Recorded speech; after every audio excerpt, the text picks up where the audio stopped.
The certified letter arrives on a Tuesday morning, landing with an innocent thud against my apartment door while I rehearse presentation notes for the quarterly budget meeting. I almost ignore it, focused on memorizing growth projections that could finally earn me that promotion. Almost. My name stares back at me through the clear plastic window, Thalia Morgan, printed in severe black letters that feel like a warning. No return address except a law firm logo in the corner. I tear open the envelope, coffee mug balanced precariously in my other hand, and unfold the crisp paper inside. The first paragraph stops my breath mid-inhale. This letter serves as formal notice that Richard and Eleanor Morgan are seeking restitution in the amount of 40% of all income earned by Thalia Morgan from the date of this letter forward, as repayment for financial investment provided on May 15, 2016. My coffee mug slips through suddenly numb fingers, shattering against the kitchen tile of my Seattle apartment. Hot liquid splashes across my bare feet, but I barely register the burn. What the hell? I whisper to my empty kitchen. I scan the rest of the letter, my heartbeat thundering in my ears. Financial investment, verbal contract, legally binding agreement, family obligation. Each phrase hits like a physical blow. The $20,000 check my parents gave me for college, the one presented as a gift. The one I'd thanked them for repeatedly despite working multiple jobs to cover the remaining expenses, was apparently a contract. A contract I never signed. A contract now demanding nearly half my income for the rest of my working life. I sink to the floor, mindless of the coffee and ceramic shards, letter trembling in my hands. Memories flood back unbidden. The celebration dinner at Pietro's, my father's favorite Italian restaurant in Reno. The white tablecloth spotted with red wine. My mother's pearl necklace catching the light as she leaned forward, smiling with unusual warmth. My acceptance to Washington State, clutched in my sweating hands, the first in our family to attend a 4-year university. "We have something for you, sweetheart," Dad had said, his voice thick with rare emotion as he slid an envelope across the table. Inside, a check for $20,000, more money than I'd ever seen. "No strings attached," Mom had added, squeezing my hand. "We're so proud of you." Dad had raised his glass in a toast.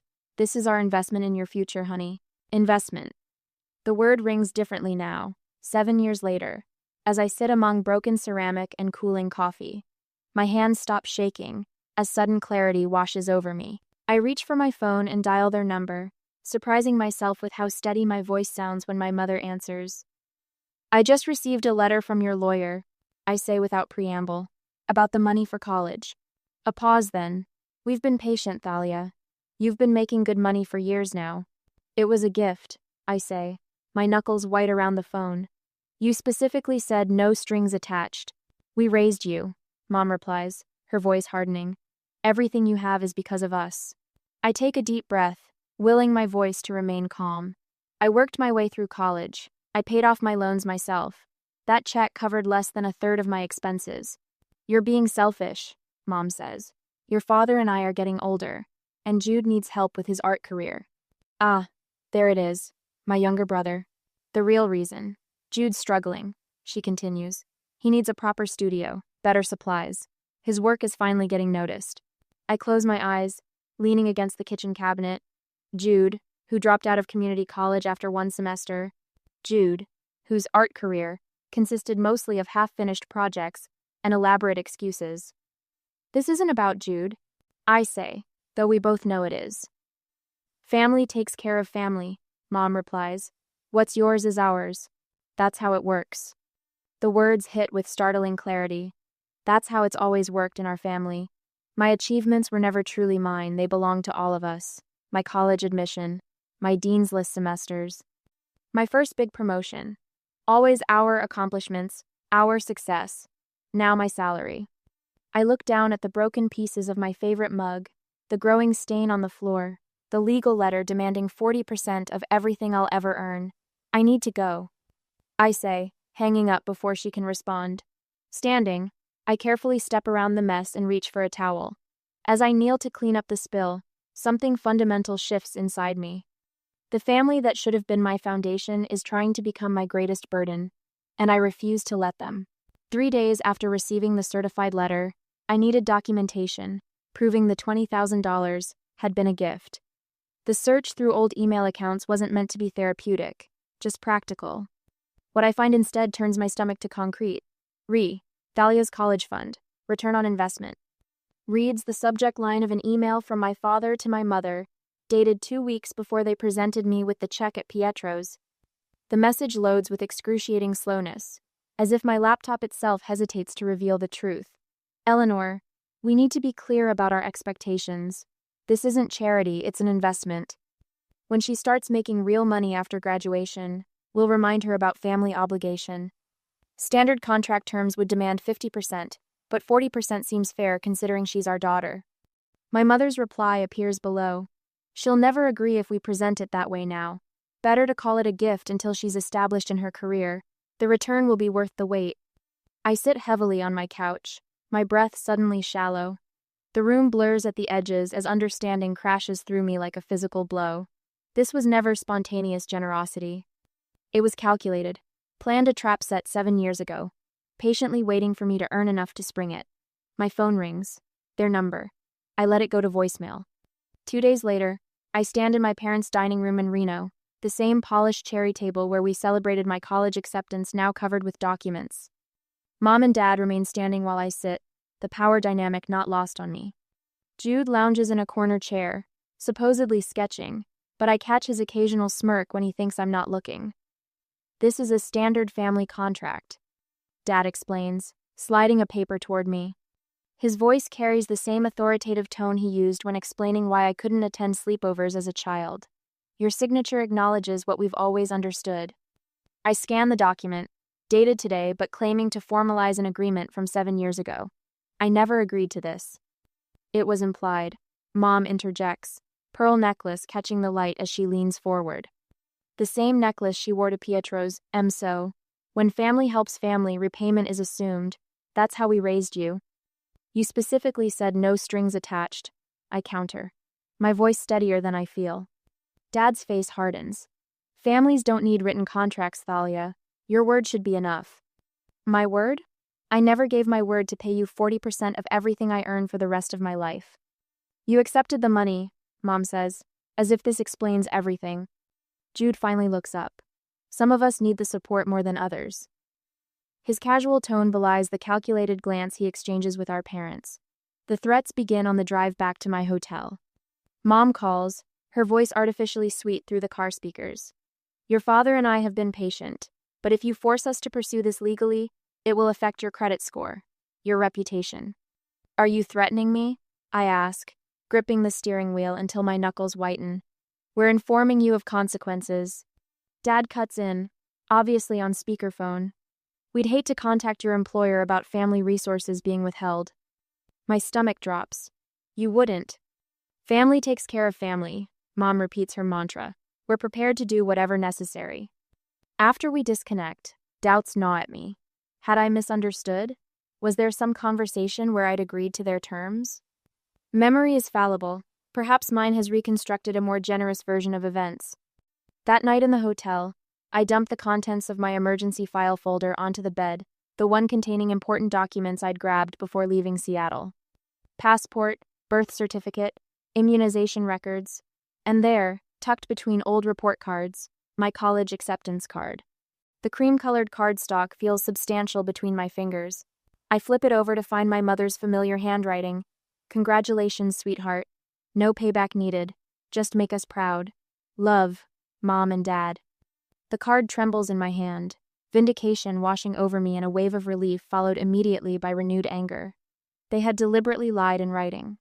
As I drive back to Seattle the next morning, the mountains of eastern Washington rising before me, I wonder if I should simply pay them back the $20,000 to end this nightmare, or fight a lawsuit that might damage relationships beyond repair. What would you do when the people who should protect you become the ones you need protection from? 2 days later, my phone buzzes during a budget meeting, lighting up with a number I don't recognize. I silence it, refocusing on the projection screen, where Q3 figures determine who gets promoted. The fourth unknown call today. My stomach tightens as I force a confident smile toward Vance, the department head who's evaluating candidates. Everything all right, Thalia? He asks when we break. Of course, I say, gathering my notes, just focused on those North Region numbers. Vance shifts his weight. Your parents called me yesterday. The room tilts slightly. My parents? They mentioned you're having financial difficulties. His eyes flick to my designer, watch a splurge after my last bonus. They seemed concerned about your stability. Cold spreads from my chest outward. My parents called you directly? And HR. Vance's mouth tightens. They forwarded some family contract. HR flagged it for me since I'm considering you for the senior analyst position. The promotion I've worked 18-hour days for. The reason I skipped 3 holidays to complete special projects. I see. My voice sounds distant, professional, while inside, something shatters. Back at my desk, Rachel from accounting leans over the partition. Some guy named Jude called for you twice. Said it was about a family emergency? My brother, suddenly concerned about family. Perfect. If he calls again, please take a message. I check my email, 17 new messages since the meeting. The first, from HR, includes an attachment labeled Morgan Family Financial Agreement with a note requesting clarification. That night, my apartment feels less like sanctuary and more like a foxhole. I jump when my phone rings, let calls go to voicemail, then lie awake replaying every interaction with my parents. What else could they do? Who else might they contact? Each time my eyelids grow heavy, another possibility jolts me upright. The next morning, my bathroom mirror reflects shadows beneath my eyes that concealer can't quite hide. I stare at my reflection, watching my hands tremble as I apply mascara. The woman looking back seems familiar but diminished somehow. On my lunch break, I buy a leather-bound notebook and create labeled sections: phone calls, emails, witness statements. Under phone calls, I record Vance's conversation verbatim, writing until my hand cramps. I forward every email from my parents to a special folder, screenshot text messages, save voicemails. Evidence grows page by page of a systematic attempt to destabilize my life. That Friday, 3 weeks after the letter arrived, I missed the promotion announcement. Instead, I sit in an urgent meeting with HR, explaining that no, I never signed any financial agreement with my family, and yes, I can provide documentation that the college money was presented as a gift. Your financial situation affects company confidence, the HR representative explains, not unkindly. The senior analyst position requires someone without complications. I nod, professional smile fixed in place while something vital caves inward. Walking home that evening, rain soaks through my thin jacket. I don't bother hurrying. The dampness matches something inside me, a creeping chill that settled in my bones since the letter arrived. I've stopped answering unknown numbers. My personal email remains unchecked for days. The space between my shoulder blades perpetually tenses, waiting for the next blow. At my apartment door, a wicker basket waits. Inside, still warm sourdough and homemade strawberry jam nestle beside a handwritten note. Some families are born, others are chosen. You're welcome at my table anytime. Margaret. My elderly neighbor from 4B. The woman who waters my plants when I travel. Who remembers my birthday with butter cookies. Who never asks for anything. For the first time in weeks, my lips curve upward. I clutch the basket all the way inside. The simple kindness almost unbearable against recent cruelty. That evening, I set up my laptop for the dreaded weekly video call with my parents.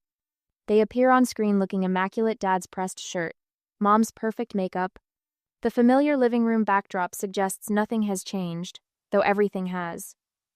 HR called us back. Dad begins without greeting. They're taking this seriously. They should, I reply, surprising myself with my steady voice. You're interfering with my employment. Mom's eyes narrow. We wouldn't need to if you'd simply fulfill your obligations. What obligations? A gift you've retroactively decided was a loan with impossible terms? You've always been selfish, Dad says, leaning toward the camera. Your brother needs that money more than you do. The familiar accusation, selfish, lands differently now. I've heard it whenever I prioritized my needs, choosing college across the country, declining holiday visits to focus on career advancement, refusing to fund Jude's 5th attempt at entrepreneurship. This isn't about Jude, I say, watching their expressions sharpen. This is about control. The silence stretches, confirmation humming beneath it. We've supported you your entire life, Mom finally says, voice brittle. Something clicks into place, a realization both devastating and liberating. Their support was never unconditional. It was currency, carefully tracked for future collection. I need to go, I say, ending the call before they respond. The next morning, Margaret knocks at my door. My grandson Robert is visiting this weekend. He's a consumer protection attorney. Thought you might like to join us for Sunday dinner. 2 days later, on Monday, Rachel stops by my desk. That Jude guy called again, saying you're having a breakdown and the company should consider your position. I told him you're the most stable person in the department and hung up. She shrugs. Family can be the worst sometimes. With each small kindness, my spine straightens. I add Margaret's note and Rachel's account to my documentation notebook. That evening, I dig through storage boxes until I find the graduation card, where Mom wrote, "No payback needed, just make us proud," alongside gift receipts and birthday cards referencing our gift to you when mentioning the college money. In my desk drawer, I discover something else: copies of checks I sent my parents after graduation.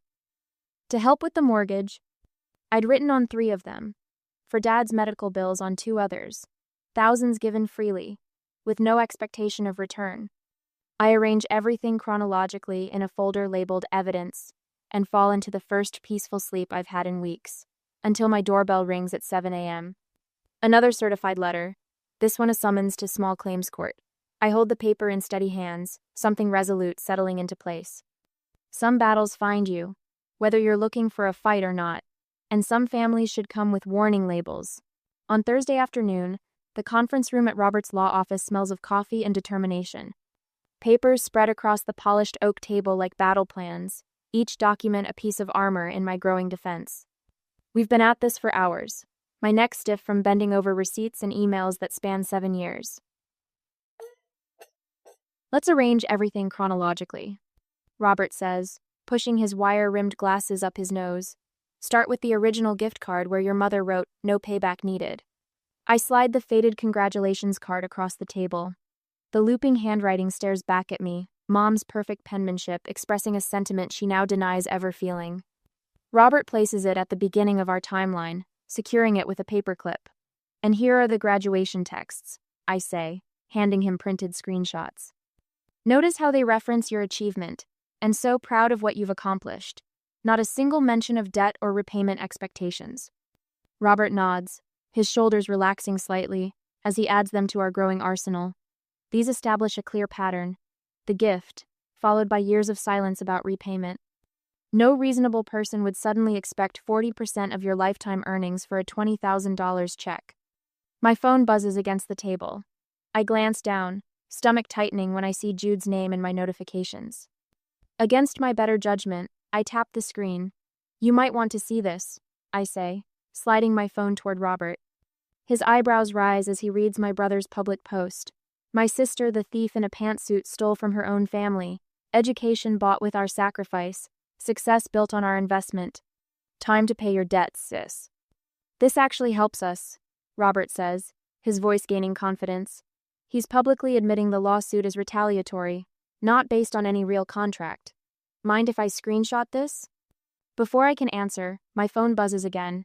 A flood of notifications from friends and colleagues pours in beneath Jude's post. Thalia's the most honest person I know.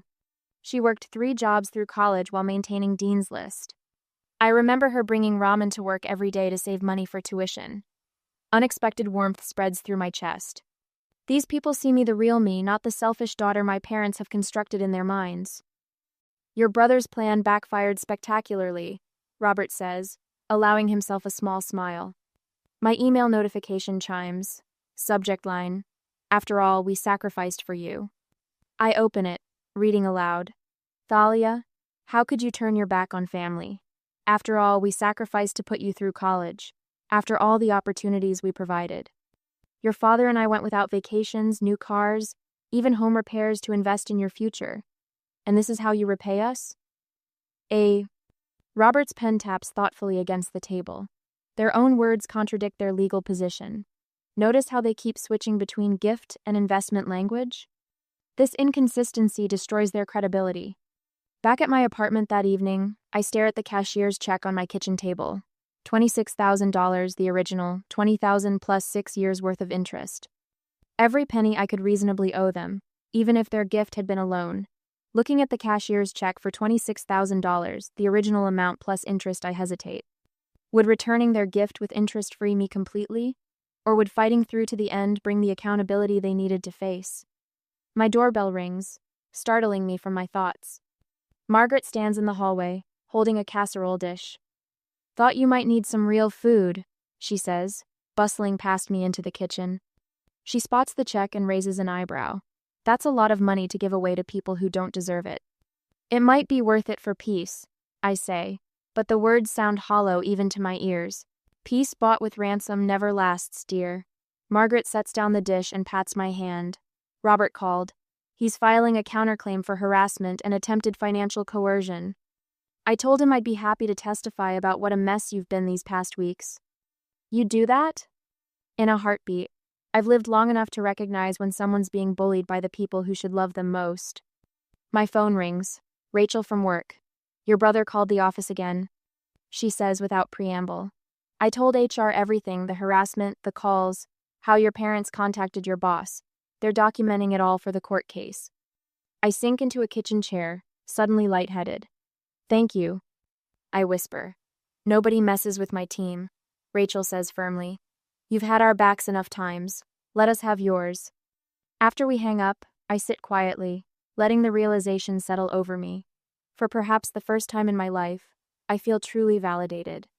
Not for what I can provide, not for how I reflect on someone else, but for who I am. My phone rings again. My father's name appears on the screen, calling alone unusual for him. "Thalia," he says when I answer, his voice lacking its usual certainty. "Perhaps we should discuss this situation without the lawyers." "I've tried that," I say evenly. "You made your position clear." A pause. "Your mother is very upset." "So am I, Dad."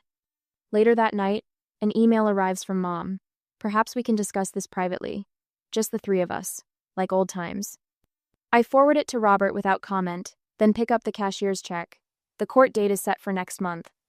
This check represents my final offer, not because I owe them, but because I'm choosing freedom over vindication. I seal it in an envelope addressed to their lawyer, not to them. Never directly to them again. On Wednesday next month, I arrive at the courthouse 2 hours early, needing the quiet to settle my nerves. The polished marble floors reflect morning light as I rehearse responses with Robert, who keeps reminding me to breathe. "They're here," Robert whispers, nodding toward the entrance. My parents appear, looking older than when I last saw them. Dad's hands tremble as he clutches a manila folder. Mom's face is puffy, her pearl necklace, the same one from that college dinner, catching the light. They spot me and change course, heading straight for our bench. "Thalia, honey," Mom begins, her voice soft and practiced. "We need to talk before this goes any further." And I stand, gripping my leather portfolio. "I think we've talked enough." "We have a compromise," Dad says, his voice unsteady. His fingers shake as he withdraws papers from his folder. 20% instead of 40. It's more than fair. "Richard worked all night on these numbers," Mom adds, touching my arm. I step back. Her eyes narrow briefly before filling with tears. "We're your parents. This shouldn't be happening." Dad leans closer. "If you proceed with this, you'll never be welcome in our home again. Is that what you want? To destroy your family over money?" Robert clears his throat, but I raise my hand slightly. "This is my battle. I brought something too," I say, opening my portfolio and removing the cashier's check I've carried for weeks. $26,000, the original amount plus interest. I hold it out between us. "This closes our financial relationship, permanently." Mom's eyes widen. "This isn't about money. It's about family obligation." "I've created a timeline," I continue, my voice steadier than I feel. "Every card, email, and text where you called that check a gift. Every conversation where repayment was never mentioned. 7 years of silence until suddenly you demanded 40% of my income for life." Dad reaches for the cashier's check, but I pull it back. "I've already given you more than you gave me. After graduation, I sent money for your anniversary trip to Yellowstone. For the new water heater last winter. For Jude's art supplies." Each example lands like a quiet blow. I helped without being asked because that's what family does. Not this. They exchange glances, a silent calculation passing between them. "The judge will see things differently," Dad mutters. 30 minutes later, we sit in the wood-paneled courtroom. Judge Harriman, A woman in her 60s with silver-framed glasses reviews our documents with methodical attention. The room smells of furniture polish and anxiety. "Let me understand," she says, looking up. "You provided funds for your daughter's education, which you characterized at the time as a gift, correct?" My mother straightens. "We called it an investment in her future." "I have the card here," I interject, sliding it forward. "Congratulations. No payback needed. Just make us proud." The judge examines it, then looks at my parents. "And 7 years later, you're claiming this constituted a verbal contract for ongoing payments?"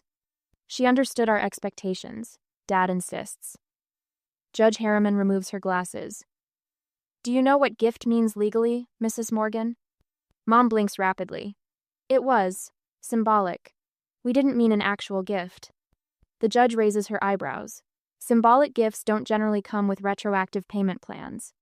She reviews my timeline, pausing at certain points to ask clarifying questions. When she reaches the section documenting their calls to my workplace, her expression hardens. "I'm dismissing this case," she announces finally. "Furthermore, I'm granting Miss Morgan's counterclaim for legal fees in the amount of $3,000, payable within 30 days. Mom gasps. Dad's face flushes crimson. "But our daughter," Mom begins, "has provided substantial evidence that no contract existed," Judge Harriman interrupts, "and demonstrated considerable financial support to you after her graduation, which contradicts your claim of financial hardship. This matter is closed." Outside the courtroom, Jude waits by the water fountain, his expression darkening when he sees me. He wears the leather jacket I bought him last Christmas. "Congratulations," he mutters as I approach. "You'll regret this. Blood doesn't turn its back." I stop beside him, suddenly tired of fighting. Blood doesn't manipulate. I leave them standing there, walking toward the sunlight streaming through the courthouse doors. Robert follows, offering quiet congratulations. That evening, Margaret brings dinner and sits with me on my balcony. We watch the Seattle skyline glitter as night falls. "Have you heard anything?" she asks carefully. "Only rumors. Their friends are asking questions about the case." I sip my tea. Dad's golf partner called me, wanting the real story. "Will you ever speak to them again?" Her question hangs in the evening air. I don't answer immediately. The truth is, I don't know. Years of silence about repayment, then sudden demands for nearly half my income. How do you rebuild after that? Taking the copy of the cashier's check from my pocket, I tear it into tiny pieces. The fragments flutter over the balcony railing, carried away by the breeze. "Maybe someday," I finally answer, "but only on my terms." 6 months later, the morning sunlight streams through floor-to-ceiling windows, painting golden rectangles across my hardwood floors. From the 12th floor apartment, Seattle's skyline stretches before me, a vast improvement from the third-floor view of the parking lot at my old place. I trace my finger along the window, outlining the Space Needle against the backdrop of Puget Sound. On my bookshelf, travel photos have replaced the obligatory family portraits.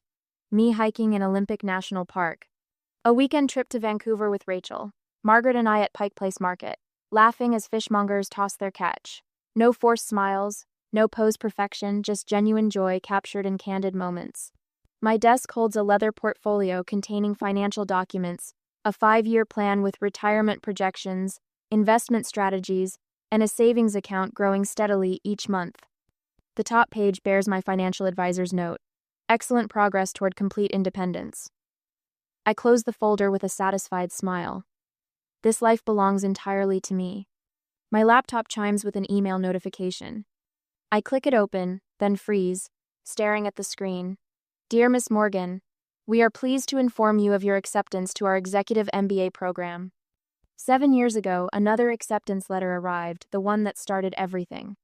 I remember my trembling hands as I showed it to my parents, how their approval seemed more important than the achievement itself. Today, I forward the email to Rachel, Robert, and Margaret with the subject line, "Celebration dinner tonight?" Within minutes, all three respond with enthusiastic yeses. At Canlis Restaurant, overlooking Lake Union, we clink glasses over white tablecloths. The setting sun casts rose-gold light across our faces. "To Thalia," Margaret says, her silver hair catching the light much like my mother's pearls once did. "The bravest woman I know." Robert raises his glass. "To boundaries that protect and freedom that heals." Rachel leans forward. And to investing in yourself. No strings attached. I taste the champagne, letting the bubbles dissolve on my tongue. Thank you for being here, for being the family I chose. Later that evening, I sit cross-legged on my couch, laptop balanced on my knees. I type the final paragraph of a blog post titled, "I paid my way out of my parents' debt trap," then hover over the publish button. The post is anonymous, names changed, locations altered, but the story remains powerfully true.